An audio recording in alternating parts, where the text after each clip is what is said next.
Lecture number 8 transition and inner transition elements. आणि याचा जो नेक्स्ट टॉपिक आहे तो आहे कॅटेलिटिक प्रॉपर्टीज ऑफ ट्रान्झिशन एलिमेंट. म्हणजे या ट्रान्झिशन एलिमेंटचा वापर तुम्ही कॅटलिस्ट म्हणून करता रिॲक्शन्स मध्ये. आता कॅटलिस्ट काय असतात?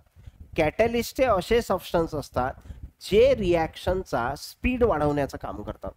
जसं आपण एन्झाईम सांगितलं होतं, एन्झाईमला आपण बायोलॉजिकल कॅटलिस्ट म्हणतो. ठीक आहे, ते बायोकेमिकल रिॲक्शनचा रेट वाढवते. ओके, तर कॅटलिस्ट हे असे सबस्टन्स आहेत जे रिॲक्शनची स्पीड वाढवतात, रेट वाढवतात असं आपण म्हणतो. तर सर्वात आधी transition metal and their compounds exhibit good catalytic property. They have proven to be good homogeneous and heterogeneous catalyst. म्हणजे ट्रान्झिशन मेटल आणि त्यांचे कंपाऊंड्स, ट्रान्झिशन मेटल पण कॅटलिस्ट म्हणून काम करतात, त्यांचे कंपाऊंड्स पण कॅटलिस्ट म्हणून काम करतात, आणि ते होमोजिनियस आणि हेट्रोजिनियस कॅटलिस्ट दोन्ही प्रकारे काम करतात. होमोजिनियस म्हणजे सेम, होमो शब्दाचा अर्थ आहे सेम. तर सेम काय आहे इथं? स्टेट, स्टेट सेम असेल. समजा एखादा कॅटलिस्ट सॉलिड आहे, ओके, आणि जे रिॲक्शन, ज्या रिॲक्शन मध्ये तो स्पीड वाढवण्याचं काम करू राहिला त्या रिॲक्शन मध्ये पण सॉलिड इन्व्हॉल्व्ह आहे. ठीक आहे, म्हणजे सॉलिड सॉलिड सेम झालं, याचा अर्थ तो होमोजिनियस कॅटलिस्ट झाला आहे ना. आणि हेट्रोजिनियस कॅटलिस्ट म्हणजे काय? समजा कॅटलिस्ट सॉलिड आहे आणि रिॲक्शन मध्ये लिक्विड सबस्टन्स किंवा गॅसेस सबस्टन्स आहेत, ओके, तर तो काय कशाचं काम करते त्यावेळेस? Heterogeneous catalyst. ओके, तर होमोजिनियस कॅटॅलिसिस रिॲक्शन ज्या आहेत, the metal ions participate bye forming unstable इंटरमिडिएट्स, है ना. तर होमोजिनियस कॅटॅलिसिस मध्ये काय होते की जे मेटल आहे तुमचं ट्रान्झिशन मेटल, त्याचं जे आयन आहे ते काय करते? बाय फॉर्मिंग अनस्टेबल इंटरमिडिएट, इंटरमिडिएटचं फॉर्मेशन करते. इंटरमिडिएट म्हणजे जो मध्ये तयार होत असते रिॲक्शनच्या मध्ये, तो रिॲक्शनच्या सुरुवातला पण नसते, रिॲक्शनच्या शेवटी पण नसते, है ना. त्याला म्हणतो आपण इंटरमिडिएट. ओके, इंटरमिडिएट तयार करते कोणत्या कॅटॅलिसिस मध्ये? होमोजिनियस कॅटॅलिसिस मध्ये. आणि हेट्रोजिनियस कॅटॅलिसिस मध्ये काय होते? Metal provides a surface for reactant to react. म्हणजे जे रिॲक्टंट आहेत त्यांना सरफेस प्रोव्हाइड करायचं काम कोण करते? मेटल करते. जसं फॉर एक्झाम्पल तुम्ही हे वाली रिॲक्शन बघता, CH2 डबल बॉन्ड CH2, हे रिॲक्शन करून राहिले तुम्ही हायड्रोजन गॅस सोबत. ही रिॲक्शन कोणासोबत आहे? हायड्रोजन गॅस सोबत. ठीक आहे, हा हायड्रोजन गॅस आहे आणि तुम्ही इथं समजा प्लॅटिनम नावाचा कॅटॅलिस्ट यूज केला, तर हा तुमचा ट्रान्झिशन मेटल आहे. तर हा प्लॅटिनम सॉलिड स्टेटमध्ये आहे, हायड्रोजन काय आहे? गॅस आहे. ठीक आहे, तर हा प्लॅटिनम काय करते? इथं सरफेस, हा जो हायड्रोजन गॅस आहे ना, त्याला या इथिन सोबत रिॲक्ट करायचं आहे, त्याच्यासाठी सरफेस प्रोव्हाइड करायचं काम कोण करते? इथं प्लॅटिनम करते.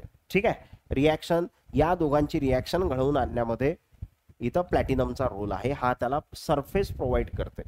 ओके, तर हेट्रोजिनियस कॅटॅलिसिस मध्ये काय झालं? हा गॅस आहे, हा सॉलिड आहे, म्हणजे स्टेट अलग अलग आहे. ओके, तर हे हेट्रोजिनियस कॅटॅलिसिस आहे. तर हेट्रोजिनियस कॅटॅलिसिस मध्ये काय करते? सरफेस प्रोव्हाइड करते रिॲक्शन साठी. Very very important. आता तुम्हाला डायरेक्ट एक्झाम मध्ये क्वेश्चन विचारतील की कोणता कॅटॅलिस्ट काय काम करते, कोणत्या रिॲक्शन मध्ये वापरले जाते. जसं for example MnO2, manganese dioxide. ठीक आहे, ऍक्ट ॲज अ कॅटॅलिस्ट, याचा कॅटॅलिस्ट म्हणून वापर करता तुम्ही कुठं? Decomposition of KClO3. KClO3 चं डिकम्पोजिशन. म्हणजे हा KClO3 आहे आणि ॲरो वरती तुम्ही लिहिला MnO2, याचं डिकम्पोजिशन होते, हा तयार करते KCl plus O2. Reaction balance साठी 3 न मल्टिप्लाय करा, इथं 2 न मल्टिप्लाय करा, इथं 2 न मल्टिप्लाय करा, आता रिॲक्शन बॅलन्स झाली. ठीक आहे, तर हे रिॲक्शन आहे डिकम्पोजिशन ऑफ KClO3. KClO3 तुटला की KCl आणि O2 तुम्हाला भेटते. तर या रिॲक्शन मध्ये कॅटॅलिस्ट कोण वापरले जाते? MnO2. दुसरं आहे मॅन्युफॅक्चर ऑफ अमोनिया. अमोनिया बनवण्याची प्रोसेस, ज्या प्रोसेसचं नाव आहे हॅबर्स प्रोसेस. कोणती प्रोसेस? हॅबर्स प्रोसेस. तर हॅबर्स प्रोसेसमध्ये आपण अमोनिया बनवतो आणि त्याच्यामध्ये कोणता कॅटॅलिस्ट वापरतात? MOFE कॅटॅलिस्ट इज यूज, है ना. कोणता? MOFE. ओके, ट्रान्झिशन मेटल्स आहेत. नंतर COTH alloy. Cobalt thorium, COTH, CO म्हणजे कोबाल्ट, TH म्हणजे थोरियम, याची अलॉय वापरले जाते फिशर ट्रॉफ्स प्रोसेसमध्ये. ठीक आहे. आणि हे प्रोसेस कशाची आहे? सिंथेसिस ऑफ गॅसोलिन, गॅसोलिन बनवण्याची प्रोसेस आहे, पेट्रोल बनवण्याची प्रोसेस. ठीक आहे. तर या प्रोसेसमध्ये फिशर ट्रॉप्सिन प्रोसेस म्हणतात त्याला, त्याच्यामध्ये COTH अलॉय यूज केल्या जाते. त्यानंतर फाईनली डिवायडेड निकेल, निकेलचा यूज केल्या जाते. Form by reduction of heated oxide in hydrogen is extremely efficient catalyst in कोणत्या रिॲक्शन मध्ये? तर hydrogenation of ethyne to ethane. म्हणजे तुमच्याजवळ इथिन आहे, इथिन म्हणजे कार्बन कार्बन डबल बॉन्ड, आणि त्याची रिॲक्शन H2 सोबत करून राहिले, आणि तुम्ही कॅटलिस्ट कोणता वापरला? निकेल. प्लॅटिनम बी वापरू शकता, पॅलेडियम बी वापरू शकता. ठीक आहे. तर निकेल कॅटलिस्ट वापरला तर होते काय? सिम्पली हा बॉन्ड ब्रेक होते इथचा, एक बॉन्ड ब्रेक झाला की याचा बॉन्ड कमी होणार, याचा बॉन्ड कमी होणार, तर हा बी बॉन्ड ब्रेक करायचा, एक हायड्रोजन याला द्यायचा, एक हायड्रोजन याला द्यायचा, म्हणजे इथं होणार CH3. तर इथं कार्बन कार्बन डबल बॉन्ड आहे, 2 कार्बनचा इथ डबल बॉन्ड आहे म्हणून ENE, इथं पण 2 कार्बन आहे म्हणून इथ, आणि सिंगल बॉन्ड आहे म्हणून ANE. म्हणजे आपण काय केलं? इथं इथिन पासून इथेन बनवला. तर hydrogenation of ethyne to ethane याच्यामध्ये कोणता कॅटलिस्ट वापरतात? निकेल. आणि commercially hydrogenation with nickel as catalyst use to convert inedible oil into solid fat for the production of margarine, है ना. इनएडिबल ऑइल म्हणजे जे ऑइल खाण्यायोग्य नाही आहे, इनएडिबल ऑइल, त्याचं कन्वर्जन करायचं आहे कशामध्ये? सॉलिड फॅट, है ना, जसं की मार्गरीन. आता हे मार्गरीन काय असते? सिमिलर टू बटर, बटर म्हणजे लोणी, आहे ना, त्याच्यासारखं. तर त्याच्यासारखाच एक सबस्टन्स आहे मार्गरीन, त्याच्या प्रोडक्शन मध्ये आपण निकेल कॅटलिस्टचा यूज करतो. ठीक आहे. नंतर एक आहे कॉन्टॅक्ट प्रोसेस. कॉन्टॅक्ट प्रोसेस कशासाठी असते? सल्फ्युरिक ऍसिड बनवण्याची प्रोसेस. हॅबर्स प्रोसेस कशाची होती? अमोनिया बनवण्याची. कॉन्टॅक्ट प्रोसेस कशाची आहे? सल्फ्युरिक ऍसिड बनवण्याची. तर या प्रोसेसमध्ये sulphur dioxide and oxygen from the air react reversibly over a solid catalyst of platinised asbestos. म्हणजे तुमच्याजवळ SO2 ची रिॲक्शन तुम्ही O2 सोबत करून राहिले, SO2 चं कन्वर्जन कशामध्ये होऊ राहिलं? SO3, आणि नंतर या SO3 पासून काय बनवलं जाते? Sulphuric acid. ठीक आहे. तर या रिॲक्शन मध्ये जो कॅटलिस्ट वापरतात तो कोण आहे? प्लॅटिनाइज ॲस्बेस्टॉस. प्लॅटिनाइज म्हणजे प्लॅटिनम, आणि प्लॅटिनम आहे म्हणजे ट्रान्झिशन मेटल आहे. ओके. तर हे ट्रान्झिशन मेटल कॅटलिस्ट म्हणून काम करत आहे. ठीक आहे. नंतर कार्बन डायऑक्साइड आणि hydrogen are form. Carbon dioxide म्हणजे CO2, हायड्रोजन म्हणजे H2. हे तयार झाले कधी? जेव्हा कार्बन मोनॉक्साइडची रिॲक्शन कोणासोबत झाली? H2. आणि H2O काय आहे? इथं स्टीम आहे, म्हणजे गॅसियस स्टेटमध्ये आहे ना, स्टीम आहे. आणि इथं कोणता कॅटलिस्ट वापरतात? FeCr. टेम्परेचर किती आहे? 500 डिग्री सेल्सिअस. FeCr catalyst. तर महत्वाचं काय आहे? कोणत्या रिॲक्शन मध्ये कोणता कॅटलिस्ट वापरतात. ठीक आहे. परत एकदा रिवाइज करू. KClO3 चं डिकम्पोजिशन MnO2, KClO3 चं decomposition MnO2. Fissure trophs process काय होतं? कोबाल्ट थोरियम अलॉय, बरोबर. कॉन्टॅक्ट प्रोसेस सल्फ्युरिक ऍसिड बनवायची, त्याच्यामध्ये प्लॅटिनाइज ॲस्बेस्टॉस. हॅबर्स प्रोसेस अमोनिया बनवायची, काय वापरलं होतं? MOFE. काय वापरलं होतं? MOFE. Production of margarine, nickel, आहे ना, किंवा हायड्रोजनेशन ऑफ इथिन टू इथेन, काय होतं? निकेल. ठीक आहे. तर हे तुम्हाला माहिती पाहिजे. आता नेक्स्ट आपल्याला बघायचं आहे इंटरस्टिशियल कंपाऊंड. काही ओळखीचं वाटते का? इंटरस्टिशियल शब्द कुठं? Solid state. सॉलिड स्टेट मध्ये आपण काय बघितलं होतं? इंटरस्टिशियल इम्प्युरिटी डिफेक्ट शिकलो होतो का? हा. आणि इंटरस्टिशियल शब्दाचा अर्थ काय होते? समजा फॉर एक्झाम्पल हे असे पार्टिकल्स आहेत,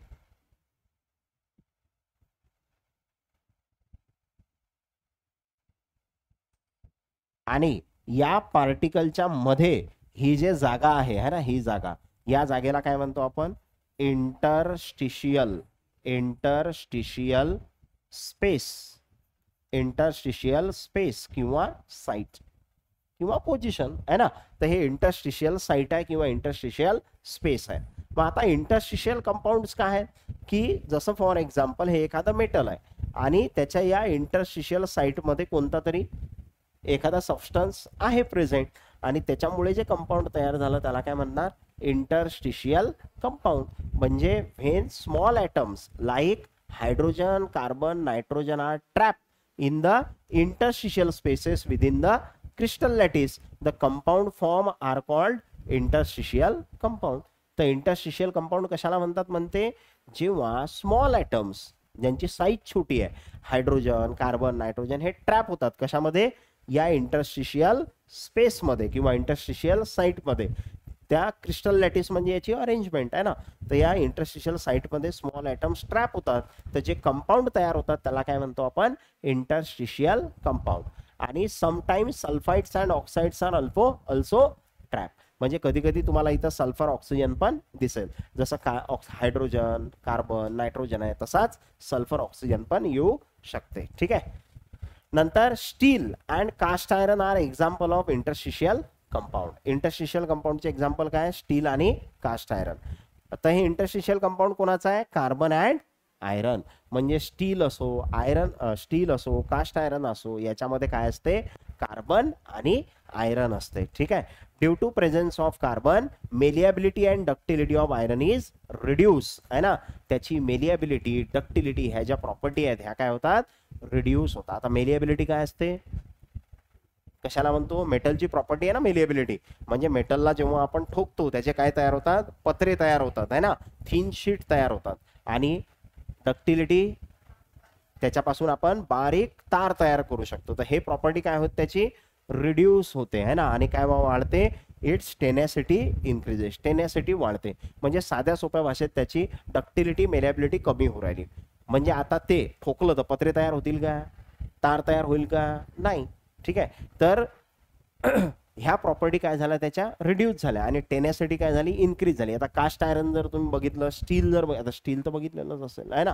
तर ते प्रॉपर्टी तुम्हाला याच्यापेक्षा प्युअर आयरन पेक्षा थोडी वेगळी दिसते. ठीक आहे. तर त्या सांगण्याचं तात्पर्य की हे इंटरस्टिशियल कंपाऊंड आहे, कोणापासून बनलं, कार्बन आणि आयरन पासून. ठीक आहे. म्हणजे या ट्रॅप इथं या इंटरस्टिशियल स्पेसमध्ये कोण ट्रॅप झालेला आहे, कार्बन, कारण तो स्मॉल आहे, तो त्याच्यामध्ये ट्रॅप झाला. They are hard and good conductors of hit and electricity. ह्या प्रॉपर्टी आहेत इंटरस्टिशियल कंपाऊंडच्या. इंटरस्टिशियल कंपाऊंड काय असतात, हार्ड असतात आणि गुड कंडक्टर असतात कशाचे, हिट आणि इलेक्ट्रिसिटीचे. मेटल सारखं, मेटल पण गुड कंडक्टर आहेत हिट आणि इलेक्ट्रिसिटीच्या. त्यानंतर they are chemical properties similar to parent metal. जसं स्टील आहे, स्टीलचं पॅरेंट मेटल कोण आहे, आयरन. मग ज्या आयरनच्या केमिकल प्रॉपर्टी आहेत त्याच कोणाच्या आहेत, स्टीलच्या आहेत. ओके. पॅरेंट मेटल त्याचं आयरन झालं. Their melting points are higher than pure metals. Pure metals पेक्षा इंटरस्टिशियल कंपाऊंडचा मेल्टिंग पॉइंट हाय आहे. म्हणजे तुम्हाला त्याला जास्त टेम्परेचर द्यावं लागते मेल्ट करायसाठी.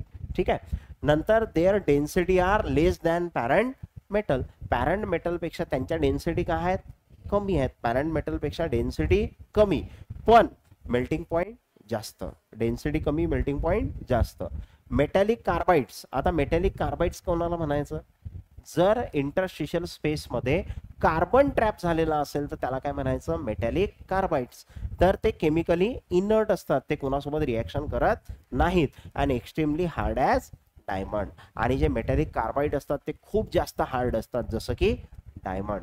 Diamond is a naturally occurring hardest material. नेचरमध्ये जेवढे हार्ड मटेरियल सापडतात त्याच्यामध्ये सर्वात जास्त हार्ड कोण आहे, डायमंड आहे. ठीक आहे. तर हे डायमंड सारखे हार्ड असतात मेटॅलिक कार्बाइड्स. आणि हायड्राइड्स ऑफ ट्रान्झिशन मेटल. आता ट्रान्झिशन मेटलचे हायड्राइड्स म्हणजे काय, त्या इंटरस्टिशियल स्पेसमध्ये काय असेल, हायड्रोजन असेल. ठीक आहे. तर ते जे आहेत are use as powerful reducing agent. त्यांचा आपण रिड्युसिंग एजंट म्हणून यूज करू, पॉवरफुल रिड्युसिंग एजंट. ठीक आहे.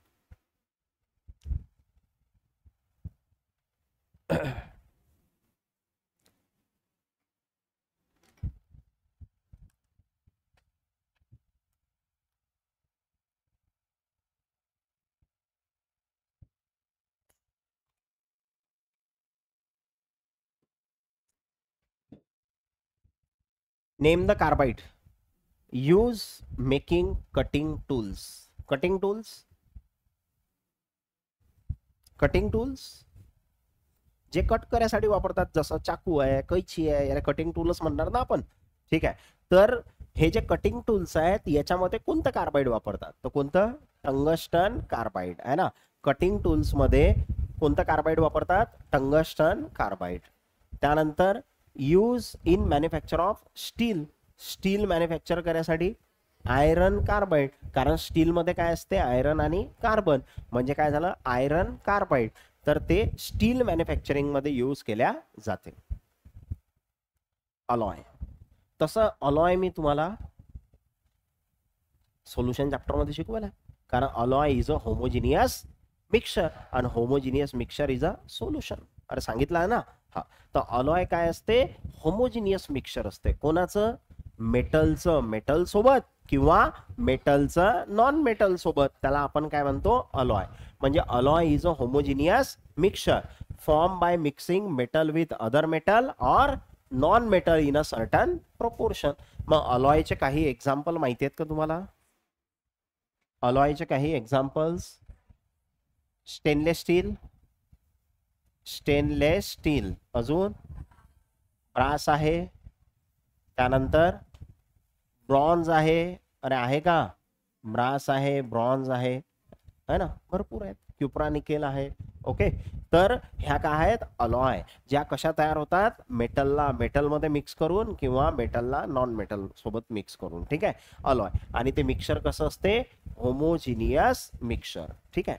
मग आता how are alloys of transition metal form, transition मेटलच्या अलॉय कशा तयार होतात, तर transition metal form alloy where the atoms of one metal are distributed randomly in the lattice of another metal. The metals with similar radii and similar properties readily form alloy.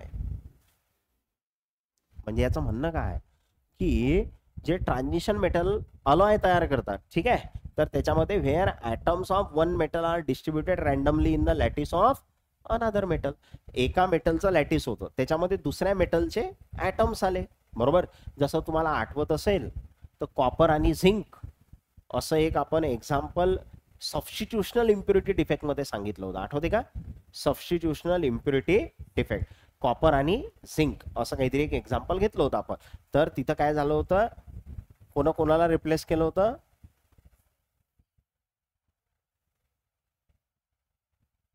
Copper आणि झिंकचं example होतं, कोणतरी कोणाला तरी replace केलं होतं, है ना, एकाची जागा दुसऱ्यानं घेतली होती, म्हणजे एकाच्या लॅटिस मध्ये दुसरा होता, है ना. बस तसं जेव्हा असते तेव्हा आपण त्याला काय म्हणतो, ट्रान्झिशन मेटलची अलॉय. तर metals with similar radii and similar properties, है ना, तर त्यांच्या रेडाय सारख्या लागतील ना, म्हणजे त्यांची साईज सारखी लागेल ना, साईज सारखी असेल तेव्हाच एकाची जागा दुसरा घेईल. अरे बरोबर आहे का, बरोबर आहे ना. हा, तर अलॉय तशा पद्धतीनं तयार होतात की ज्याच्यामध्ये एका मेटलच्या लॅटिस मध्ये दुसरा मेटल येऊन त्याला सबस्टिट्यूट करेल, रिप्लेस करेल. आता अलॉयचं क्लासिफिकेशन. आता अलॉय ह्या दोन प्रकारच्या असतात, एक असते फेरस अलॉय, एक कोणती आहे, फेरस अलॉय, आणि दुसरी नॉन फेरस अलॉय. अशा दोन प्रकारच्या अलॉय आहेत, फेरस अलॉय आणि नॉन फेरस. फेरस शब्द काय इंडिकेट करते, फेरस म्हणजे फेरम, फेरम म्हणजे आयरन, म्हणजे फेरस अलॉय काय असेल, ज्याच्यामध्ये आयरन असेल, आणि नॉन फेरस अलॉय ज्याच्यामध्ये आयरन नसेल. तर फेरस अलॉय काय आहे, have atoms of other element distributed randomly in atoms of iron, है ना, म्हणजे इथं आयरन आहे इन द मिक्सचर, त्या मिक्सचर मध्ये काय असेल, आयरन असेल, आणि as percentage of iron is more. आता आयरन आहे तर आयरनचं पर्सेंटेज जास्त असते त्याच्यामध्ये, त्या अलॉय मध्ये, म्हणून त्याला आपण फेरस अलॉय म्हणतो. काय म्हणतो, फेरस अलॉय. जसं for example nickel steel, chromium steel, stainless steel, है ना, की कोणतं बी स्टील असो, स्टील आहे म्हणजे त्यात आयरन आहेच, स्टील आहे म्हणजे त्याच्यामध्ये आयरन आहेच. आणि ऑल स्टील हॅव 2% कार्बन, आणि स्टील मध्ये कार्बन किती पर्सेंट असते, 2% कार्बन असते. ठीक आहे, स्टील मध्ये कार्बन किती असते, 2% कार्बन. ठीक आहे. आणि नॉन फेरस अलॉय काय आहे, are form by mixing atoms of transition metal other than iron. Other than iron म्हणजे आयरन सोडून, है ना, विथ नॉन ट्रान्झिशन एलिमेंट, म्हणजे ट्रान्झिशन एलिमेंट आहे पण आयरन सोडून दुसरा, आणि त्याच्यासोबत कोण आहे, नॉन ट्रान्झिशन एलिमेंट. जसं फॉर एक्झाम्पल ब्रास. ब्रास कोणापासून बनते? कॉपर आणि झिंक. तर याच्यात ट्रान्झिशन कोण आहे? Transition element copper. Zinc transition आहे का? झिंक Zn Cd Hg या तिघाईला आपण ट्रान्झिशन एलिमेंट मधून काढून टाकेला आहे ना, वाढीत टाकेला आहे, त्याने बहिष्कृत करेला आहे. ओके, हा कोण? झिंक Cd Hg आहे ना, हे ट्रान्झिशन एलिमेंट आहेत का? नाही. म्हणजे हा नॉन ट्रान्झिशन, हा ट्रान्झिशन. त्याच्यापासून काय बनलं? ब्रास. ओके, तर हे नॉन फेरस ऑलो आहे, कारण याच्यात तुम्हाला आयरन दिसू राहिला का? नाही. ठीक आहे. मग आता अजून एक महत्वाची गोष्ट,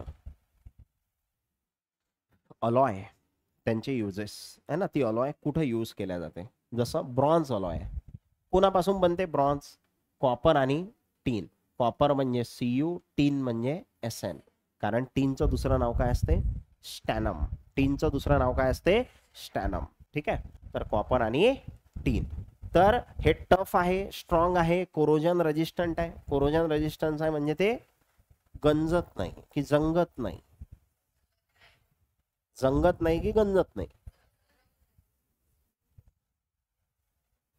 जंगने की गंजने? गंजने असते ते, है ना. आपण जंगने करून टाकेला आहे, जाऊ दे. तर ब्रॉन्झ जे आहे ते कॉपर आणि टीन पासून बनलेलं असते, कोरोजन रेजिस्टंट असते आणि यूज फॉर मेकिंग. कुठे यूज केलं जाते? Bronze statue, medals, trophies. अरे मेडल असतात, gold medal, silver medal, bronze medal है ना, म्हणजे याचं मेडल असते की नाही. हा, ट्रॉफी असतात. त्यानंतर स्टॅच्यू आहे ना, स्टॅच्यू म्हणजे मोठे मोठे स्टॅच्यू असतात, उभारतात मोठे मोठे स्टॅच्यू. हा, पुतळे म्हणतो आपण. ओके, नंतर आहे cupro nickel. Cupro nickel alloy कोणाची? त्याच्या नावातच आहे, क्युप्रा म्हणजे कॉपर, निकेल आहे ना, कॉपर आणि निकेलची अलॉय आहे. मशिनरी पार्ट्स, मराईन शिप्स मध्ये यूज केल्या जाते. जसं for example marine condenser tubes. Marine म्हणजे, मराईन शब्द कशाशी रिलेटेड आहे? समुद्राशी रिलेटेड आहे ना. मराईन शब्द का समुद्राशी रिलेटेड आहे ना. हा, तर ज्या मराईन शिप्स आहेत त्याच्यामध्ये कंडेन्सर ट्यूब्स असतात आहे ना, त्या बनवण्यासाठी क्युप्रा निकेलचा यूज केला जाते. त्यानंतर आहे स्टेनलेस स्टील आहे ना. तसं तर स्टेनलेस स्टीलचे आपल्या घरात भांडे बी असतात, स्टेनलेस स्टीलचे असतात ना. हा, ठीक आहे. तर स्टेनलेस स्टील जे आहे त्याचा अजून यूज कुठे आहे? Outer fuselage of ultra high speed aircraft. जे एअरक्राफ्ट आहेत आहे ना, त्याचा जो आउटर फ्युजलेज वाला पार्ट, आउटरचा पार्ट आहे ना, तर आउटर फ्युजलेज कोणाचं? Ultra high speed aircraft. ते कशापासून बनलेलं असते? स्टेनलेस स्टील पासून. नंतर आहे निक्रोम. त्याच्या नावातच समजते, नी म्हणजे निकेल, क्रोम म्हणजे क्रोमियम. म्हणजे निक्रोम कोणापासून बनेल आहे? निकेल आणि क्रोमियम पासून. कोणापासून? निकेल आणि क्रोमियम. किती? 8:20 रेशो मध्ये. आणि develop specifically for gas turbine engines. Gas turbine engines मध्ये यूज केल्या जाते निक्रोम.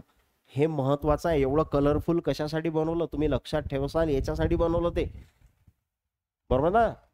टाइमपास नाही केला मी ते बनवायसाठी. तुम्हाला कलर सारखे दिले, nichrome, gas turbine engine, stainless steel, outer fuselage of high speed, ultra high speed aircraft, cupro nickel, marine condenser tubes, bronze, statues, medals आणि ट्रॉफीज. त्यानंतर आहे titanium alloy. Titanium alloy withstand stress up to high temperature है ना. त्यानंतर ultra high speed flights वेगळा आहे. हा, तिकडे काय होतं? आउटर फ्युजलेज होतं है ना, ते आउटर फ्युजलेज बनवण्यासाठी. आणि हे अल्ट्रा हाय स्पीड फ्लाइट बनवण्यासाठी फायर प्रूफ बल्कहेड्स, एक्झॉस्ट श्राउड्स आहे ना. आता याचे अर्थ काही मी तुम्हाला सांगून काही समजणार नाही, डायरेक्ट गुगलवर जायचं, हा शब्द टाकायचा, तुम्हाला इमेजेस दिसून जातील हे काय असते तर. ठीक आहे. तर सांगण्याचं तात्पर्य हे आहे की यांचे तुम्हाला नावं, ते कोणापासून बनेल आहे आणि त्याचा यूज काय, ते यूज कुठं केल्या जाते. ठीक आहे, यूज कुठं केलं आहे. जसं टिटॅनियम अलॉय कुठं वापरले जातात? Ultra high speed flight, fire proof bulkheads आणि एक्झॉस्ट श्राउड्स. ठीक आहे. नंतर physical properties of D block element.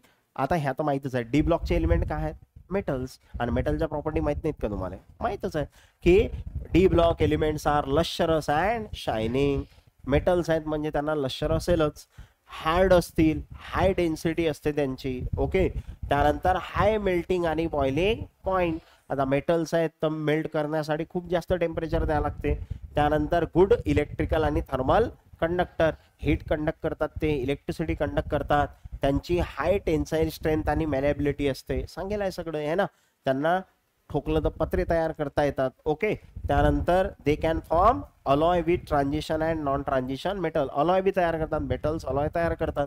त्यानंतर many metals and their compounds are paramagnetic. Paramagnetic unpaired electron असले तर पॅरामॅग्नेटिक, नसले तर डायमॅग्नेटिक. ओके, आणि most of the metals are efficient catalyst. आणि मेटल्सचा तुम्ही कॅटलिस्ट म्हणून पण वापर करता ट्रान्झिशन मेटलचा. ओके, तर ह्या झाल्या त्याच्या physical properties.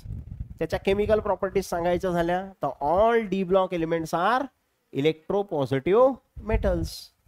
D block element सगळे मेटल्स आहेत. मेटल्स हे इलेक्ट्रो पॉझिटिव्ह असतात, म्हणजे त्यांची इलेक्ट्रॉन देण्याची इच्छा असते. बरोबर. त्यानंतर ते एक्झिबिट व्हेरिएबल व्हॅलन्सी. अरे व्हेरिएबल व्हॅलन्सी म्हणजे व्हेरिएबल ऑक्सिडेशन स्टेट, +2 +3 +4 +5 आहे ना. आणि form coloured salt and complex. Coloured compound तयार करतात. अनपेड इलेक्ट्रॉन असला तर कलर, अनपेड नसला तर कलरलेस. सांगितलं होतं ना. हा, त्यानंतर गुड रिड्युसिंग एजंट आहेत. त्यानंतर म्हणजे रिड्युसिंग एजंट आहेत म्हणजे दुसऱ्याचं रिडक्शन करतात, म्हणजे स्वतःचं काय होते ऑक्सिडेशन. का? कारण ते व्हेरिएबल ऑक्सिडेशन स्टेट दाखवतात, ऑक्सिडेशन स्टेट चेंज करू शकतात म्हणून. आणि they form insoluble oxide and hydroxide आहे ना. ऑक्साईड तयार करतात, हायड्रॉक्साईड तयार करतात. त्यानंतर iron, cobalt, copper, molybdenum, zinc हे बायोलॉजिकली इम्पॉर्टंट आहेत. त्यानंतर खून में आयरन की कमी आहे ना, असं तुम्ही बायोलॉजीत ऐकत असाल आहे ना. म्हणजे बायोलॉजिकली आयरन इम्पॉर्टंट आहे. त्यानंतर ते कॅटलाइज बायोलॉजिकल रिॲक्शन. बायोलॉजिकल रिॲक्शन्स मध्ये कॅटलिस्ट म्हणून आपण त्याचा वापर करतो. ठीक आहे. The element of first row transition series differ from second and third row in stabilization of higher oxidation state in their compound. Give an example. तर याचं म्हणणं काय आहे. आता हा थोडा मागच्या टॉपिकशी रिलेटेड क्वेश्चन आहे, तो तिकडे पाहिजे होता पण इकडे आला आहे ना. तर जसं मॉलिब्डेनम आहे त्याची +5, हा व्ही रोमन मधला 5 आहे तो. हा डब्ल्यू म्हणजे डब्ल्यू फॉर वॉच नाही आहे तो, काय आहे डब्ल्यू फॉर टंगस्टन. टंगस्टनचं दुसरं नाव वुल्फ्रम. वुल्फ्रम म्हणतात ना.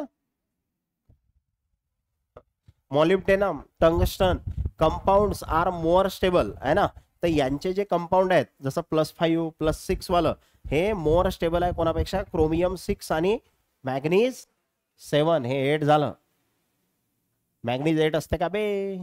हा 7च असते ना. हा मॅग्नीज 7 +7 दाखवत ना मॅक्झिमम. तर त्याच्यापेक्षा हे जास्त स्टेबल आहे.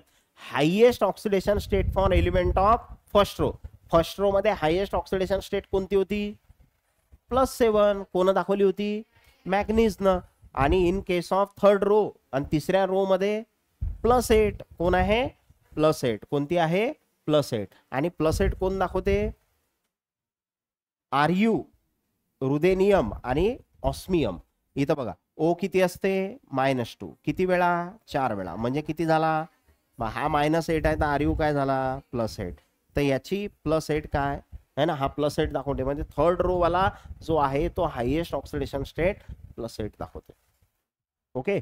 आणि थर्ड रो म्हटलं त्यानं म्हणजे कोणती ट्रान्झिशन सिरीज तिसरी. थर्ड रो येईल ना. अरे हे कुठे येतात Ru आणि OS. ला हफ्ता त्यात येते का, ला हफ्ता वरना रे उसकी OS है ना, त्यातला जाईन तो OS. हा मग हा त्यातला Ru कशातला आहे रुदरफोर्डचा RF होता. यारी जरा निभाना मौत तक रुकावट. रुकावट म्हणजे Ru. तर हा कोणत्या सिरीजचा आहे Ru, हा सेकंड सिरीजचा आहे. म्हणजे सेकंड थर्ड आणि फोर्थ रो वाले आहे ना. हा सॉरी सेकंड आणि थर्ड रो वाले ते काय दाखवतात सेकंड आणि थर्ड पाहिजे. In case of third row third second and third पाहिजे आहे ना.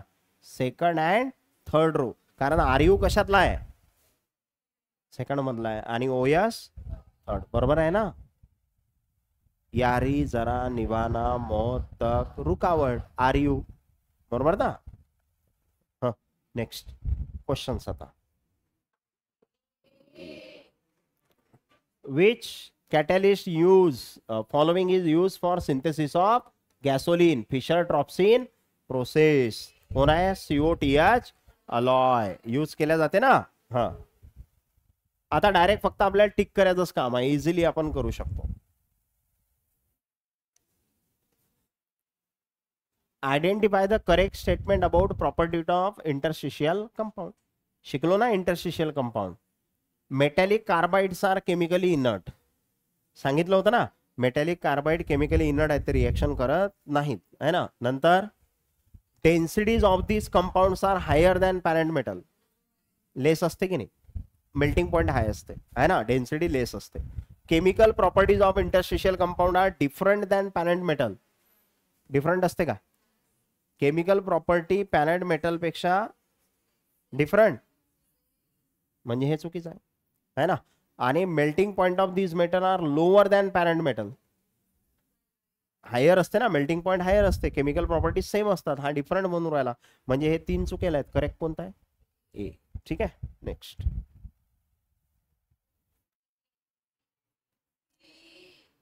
Select the catalyst use in hydrogenation of ethyne. कोण आहे? निकेल. हायड्रोजनेशन ऑफ इथिन मध्ये कोणता कॅटॅलिस्ट वापरतात? इथिन. Next. Which from following alloy used for ultra high speed flight? कोण होता? कन्फ्यूज वाला आहे म्हणून मी ते 2 वेळा सांगितलं होतं, है ना. ते आउटर फ्युजलेज होतं, है ना. ते कोण होतं? नायक्रोम नाही, निक्रोम. निक्रोम होतं की स्टेनलेस स्टील होतं? स्टेनलेस स्टील होतं. अरे स्टेनलेस स्टील होतं ना आउटर फ्युजलेज वालं. निक्रोम वाला काय होतं? निक्रोम काय होतं? मराईन कंडेन्सर ट्यूब्स होतं का? कावलं रे बा तुम्हाला. आता जात आले का? एवढं गजनीच्याही पुढे गेले तुम्ही.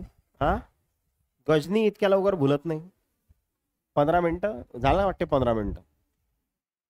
Stainless steel, outer fuselage, nichrome, gas turbine engine, है ना. आणि cupro nickel, marine condenser tubes, होच म्हणतात ते काय बी. Bronze, statue, medal, trophy, titanium alloy, है ना. हे high ultra high speed flights, है ना. ठीक है, टिटॅनियम अलॉय है ना, ultra high speed flights. Next. Use to construct marine condenser tubes. कोण होता? Marine condenser tubes, cupro nickel. बरोबर का? Cupro nickel. Bronze, statue, medal, trophy. Nichrome, gas turbine engine. Cupro nickel, marine condenser tube. Titanium alloy, ultra high speed flights. ठीक है. Which of the following metal is used as a manufacture of sulfuric acid? काय असते? Contact process मध्ये sulphuric acid बनवतात. प्लॅटिनाइज ऍस्बेस्टॉस. प्लॅटिनाइज म्हणजे platinum, है ना. प्लॅटिनाइज म्हणजे platinum.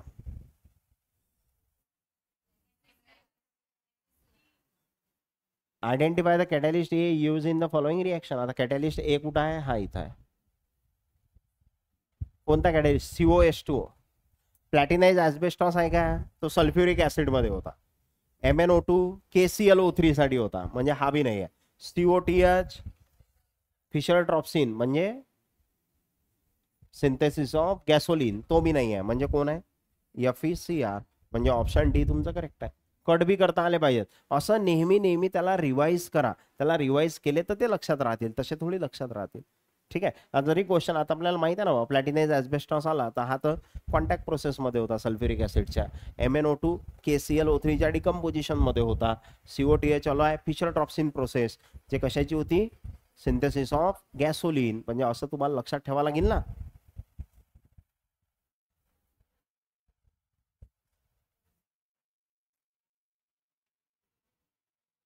Which from following is a non ferrous alloy. Non ferrous, साधं सोपं लॉजिक सांगितलं तर आठवत. स्टील कोणतं बी असो, स्टील मध्ये काय असते, आयरन, म्हणजे ते फेरस आहे. मग याच्यात स्टील आहे, याच्यात स्टील आहे, याच्यात स्टील आहे, आणि स्टील कोणतं बी असो, हे कोणते अलॉय आहे, फेरस. याला काय म्हणणार आपण, फेरस अलॉय. स्टील आलं म्हणजे फेरस अलॉय, आणि फेरस आहे म्हणजे काय आहे, आयरन आहे. ओके, म्हणजे ब्रास कशापासून बनते, ब्रास कशापासून बनते, कॉपर आणि झिंक. म्हणजे याच्यात आयरन आहे का, नाही, म्हणजे ऑप्शन कोणता आहे, डी. ब्रास मध्ये कॉपर आणि झिंक, याच्यात आयरन नाही आहे, म्हणजे हे नॉन फेरस आहे. बरोबर ना.